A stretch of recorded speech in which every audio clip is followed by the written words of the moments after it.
Adidas. Izy ny kolokolo ny karakara za tamin'ny fiaignako. Izy koa tsy sanandry de tsy haiko eranaiza fa raha ny fiaignako.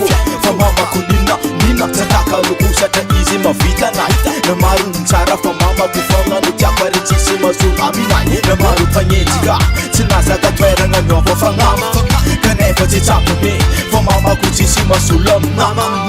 Na maro tamingana nandatsaka tany mama zakiva amizany Zanahary tsy adala maaiza mety amintsika izy Paradisa komunitany mamanao tsisy faroe Atsarana ratsy fa mamako fomanao igny anao tsisy maso Atsarana ratsy nina igny tsisy maso Tsisy masolo anao mama Atsisaiza nagnery oviagna voiaigna karaha paradisa Fa zozana tsapa fa tsisy tsara ny miaigna ankilany mamasika Ary tiavony anao koa fa zatao ankilabao fitiavao ananjy Satria izy ny kolokolo nagnitsy nananatra anao tamintsara Ary ataovy anatratrevako malako mavo mafaty Ko tsy mavo mafaly noa Ary maaiza mandinaka zegny ny hoavy Fa mamanao raiky fô tsisy faroe Zanahary ambony le tany izy Na maro ny tsara fa mamako fogna no tiako ary tsisy mahasolo izy Paradisa komunitany